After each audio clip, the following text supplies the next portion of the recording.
आप देख रहे हैं गुड न्यूज। वाराणसी में मासिक न्यूरो इंटरवेंशन ओपीडी की शुरुआत। आर्टेमिस हॉस्पिटल्स गुरुग्राम और दी न्यूरोसिटी वाराणसी के चेयरमैन डॉ. राकेश सिंह का संयुक्त प्रयास। संवाददाता जमील अख्तर वाराणसी। वाराणसी आज 30 जुलाई 2025। पूर्वी उत्तर प्रदेश के मरीजों को विश्वस्तरीय न्यूरोवैस्कुलर सेवाएं उपलब्ध कराने की दिशा में एक महत्वपूर्ण पहल करते हुए आर्टेमिस हॉस्पिटल्स गुरुग्राम ने वाराणसी स्थित दी न्यूरोसिटी हॉस्पिटल के साथ मिलकर मासिक न्यूरो इंटरवेंशन ओपीडी शुरू करने की घोषणा की है। इस विशेष ओपीडी की पहली कड़ी बुधवार 30 जुलाई 2025 को आयोजित की गई, जिसका संचालन देश के जाने माने न्यूरो इंटरवेंशनल विशेषज्ञों तारिक मतीन ने किया। Doctor Mateen Artemis hospitals Gurugram में न्यूरो इंटरवेंशनल सर्जरी विभाग के डायरेक्टर एवं चीफ हैं। इस अवसर पर डॉक्टर तारिक मतीन एवं दी न्यूरोसिटी के डॉ. राकेश सिंह ने कहा, समय पर किया गया न्यूरो इंटरवेंशन न सिर्फ जान बचा सकता है बल्कि स्थायी क्षति से भी रोक सकता है, खासकर ब्रेन स्ट्रोक और वैस्कुलर इमरजेंसी की स्थिति में। वाराणसी में इस ओपीडी के माध्यम से हमारा प्रयास है कि उन्नत न्यूरो चिकित्सा सुविधाएं ज्यादा से ज्यादा मरीजों तक सुलभ हों। विशेषज्ञ परामर्श और समय पर जांच से व्यापक स्तर पर जीवन की गुणवत्ता में सुधार संभव है। अब ये ओपीडी हर माह के पहले बुधवार को आयोजित की जाएगी। इसका उद्देश्य स्ट्रोक, ब्रेन एन्यूरिज्म, एवीएम और कैरोटिड आर्टरी डिजीज जैसी जटिल न्यूरोलॉजिकल स्थितियों से ग्रस्त मरीजों को नियमित एवं उच्च स्तरीय विशेषज्ञ परामर्ष उपलब्ध कराना है। ये पहल विशेष रूप से उन क्षेत्रों के लिए अत्यंत उपयोगी सिद्ध होगी जहां पर उन्नत न्यूरो सेवाओं की पहुंच, त्वरित और सटीक इलाज स्ट्रोक और अन्य ब्रेन वैस्कुलर बीमारियों के मामलों में न केवल रिकवरी की संभावना बढ़ाता है बल्कि मरीज एवं उनके परिवार पर मानसिक और आर्थिक बोझ को भी कम करता है। साझेदारी आर्टेमिस हॉस्पिटल्स की प्रतिबद्धता को दर्शाती है, देश के कोने कोने तक गुणवत्तापूर्ण, विशेषज्ञतापूर्ण और समयोचित स्वास्थ्य सेवाएं पहुंचाने की दिशा में। इस पत्रकार वार्ता के आयोजन में आर्टेमिस हॉस्पिटल्स गुरुग्राम से दीपक सचदेवा, अविनाश रंजन, प्रभात कुमार तथा दी न्यूरोसिटी से ब्रिजेंद्र सिंह, अनूप सिंह, धीरेन्द्र सिंह भी उपस्थित रहे तथा इनका विशेष सहयोग प्राप्त हुआ। के मरीजों में भी संभव है और इससे चिकित्सा जगत में या खासतौर से न्यूरो के मरीजों में एक नई उम्मीद की किरण पैदा होती है। अब मैं डॉक्टर मुकेश से, जो कि हमारे साथ सहयोगी आर्टेमिस टीम से डॉक्टर मुकेश जी न्यूरोलॉजिस्ट हैं और वे न्यूरो इंटरवेंशन में काफी समय से काम कर रहे हैं, मैं उनको आमंत्रित करता हूं कि इस संदर्भ में हमने कुछ शब्द आप लोगों से आप लोग को अवगत कराएंगे। जैसा कि मैंने पहले भी बताया था कि न्यूरो साइंसेस, न्यूरो के रोगियों के लिए जो इलाज करने की विधियां हैं चिकित्सा विज्ञान में, वो बहुत तेजी से बदल रही है। इसी दिशा में इसी चिकित्सा का एक अंग जिसको न्यूरो इंटरवेंशन डिपार्टमेंट वो डेवलप हुआ। इसमें मरीज को सबसे ज्यादा फायदा इस बात का होता है कि जो परंपरागत सर्जरी होती थी, जो काफी बड़ी चीरफाड़ वाली होती थी, उसमें स्किन में एक छोटा सा छेद बना करके एक तार डाल करके बहुत सी बीमारियों का न केवल डायग्नोसिस बल्कि ट्रीटमेंट भी संभव है। तो इस दिशा में वाराणसी क्षेत्र में या इवन पूर्वांचल क्षेत्र में कोई अभी तक बहुत बड़ी प्रगति नहीं हुई है। उस दिशा में हम लोगों ने इनिशिएटिव लेते हुए आर्टेमिस हॉस्पिटल के सहयोग से पूर्वांचल के मरीजों के लिए इस सुविधा को देने का प्रयास शुरू किया गया। इसी संदर्भ में आज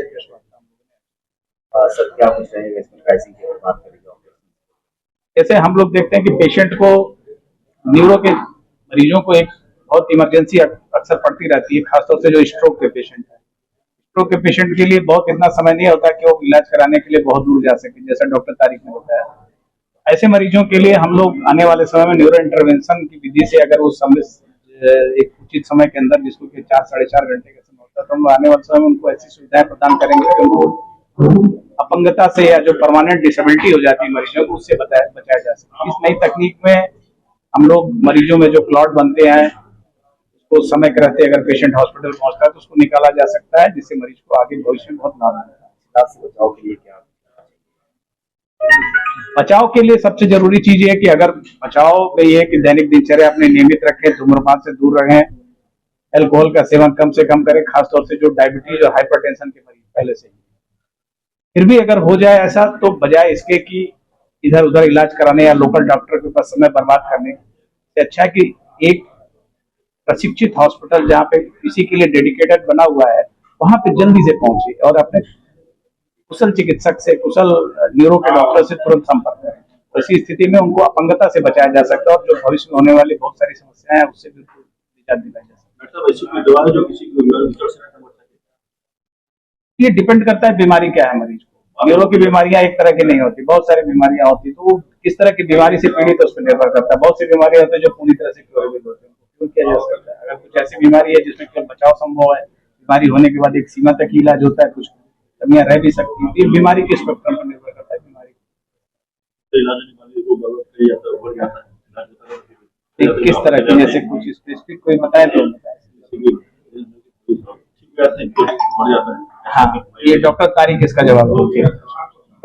जो एक अचानक से चीजें हुई और उसका प्रभाव एकदम अचानक से दिखता है और उसको हमने कंट्रोल कर लिया, है ना, और उसका इलाज कर लिया, तो उसमें हम रिवर्सिबिलिटी और मरीज को वापस अगर सक्सेसफुल इलाज हो गया तो आ गए। लेकिन बीमारियों के जो कारण होते हैं, ज्यादातर अगर आप हमारी वैस्कुलर बीमारियों का कारण देखेंगे, हार्ट की हो या दिमाग की, स्ट्रोक की हो, वो डायबिटीज, हाइपरटेंशन, खान पान में तेल चिकनाई का ज्यादा होना, स्मोकिंग का होना, नींद कम होना, ये सब जो कारण है, अगर ये कारण परसिस्ट करते रहते हैं, लाइफस्टाइल मॉडिफिकेशन नहीं होता, तो ये दोबारा होती रहती है। तो ये रखना कि हम सिर्फ दवाओं पे रखे हों और मरीज अपनी तरफ से कोई प्रयास ना करे, अपनी तरफ से सुधार करने का कोई ये ना करे, तो ये बीमारियां दोबारा बार बार आघात करती रहेंगी। ये जब भी हम करते हैं तो लाइफस्टाइल मॉडिफिकेशन, जो प्रिवेंशन की बात आती है कि प्राइमरी मतलब बीमारी होना ही नहीं दे, और सेकेंडरी मतलब बीमारी एक बार हो गई है और दोबारा ना होने दे। इसके लिए जब तक मरीज की तरफ से या मरीज के परिवार की तरफ से प्रयास नहीं होगा, तो इस तरह की बीमारियां दोबारा बार बार आघात करती रहेंगी। सर, मेरा एक सवाल है कि क्या कुछ ऐसे कोई कॉमन सिम्टम्स जो धीरे धीरे आदमी ऑब्जर्व करे कि स्ट्रोक के चांसेस बन सकते हैं? देखिए, बहुत ही आपका वैलिड क्वेश्चन है, बहुत ही वाजिब क्वेश्चन है। स्ट्रोक के लिए एक बहुत ही कॉमन सी चीज जो कहा जाता है वो हिंदी में है बचाव, एक निमोनिक है, और अंग्रेजी में है फास्ट। मतलब अचानक से फास्ट, फेस का टेढ़ा होना, चेहरे का टेढ़ा हो जाना, आर्म में कमजोरी हो जाना, ए से आर्म, बाजुओं में कमजोरी हो जाना, स्पीच में लड़खड़ाहट या गड़बड़ी हो जाना, और टाइम कि ये टाइम से रिलेटेड है और टाइम से चीज, कोई भी चीज अचानक हो रही है, एकदम स्टेटमेंट को सुनिएगा, कोई भी चीज अचानक हो रही है और वो नेगेटिव हो रही है, मैं हाथ उठा पा रहा था अब नहीं उठा पा रहा हूँ, मैं बोल रहा था अब नहीं बोल पा रहा हूँ, मैं सीधे खड़ा था अब सीधे खड़े नहीं हो पा रहा हूँ अचानक, तो इसका मतलब है हम स्ट्रोक से डील कर रहे हैं, हम एक न्यूरो के वैस्कुलर इवेंट से डील कर रहे हैं जिसे हम स्ट्रोक कहते हैं। डॉक्टर साहब, फर्स्ट ऑफ ऑल आपका परिचय देना चाहिए जी, अपना परिचय। मैं डॉक्टर तारिक मतीन हूँ। परिचय ऐसा है कि मैं रेडियोलॉजी एक डिपार्टमेंट होता है, मैं उससे बिलोंग करता हूँ, और उसके बाद फिर मैंने न्यूरो इंटरवेंशन की journey all India institute of medical sciences से शुरू करी। ये 2007 की बात है, 7-8 शायद, डॉक्टर साहब भी तब वहाँ all India institute of medical sciences में थे, वो न्यूरो सर्जरी विभाग में थे, तब ये विभाग डेवलप हो रहा था। बहुत से लोग होते थे वो बड़े उसमें एडमिशन लेते थे और इस विभाग में छोड़ देते थे कि इसका फ्यूचर नहीं पता था कि क्या होगा इसके बारे में, तो वहां से हमने शुरू किया। उसके बाद कुछ समय बाहर रहे और उसके बाद वापस पिछले 18 साल से गुड़गांव में डिफरेंट अस्पतालों में, अलग अलग अस्पतालों में प्रैक्टिस कर रहे हैं।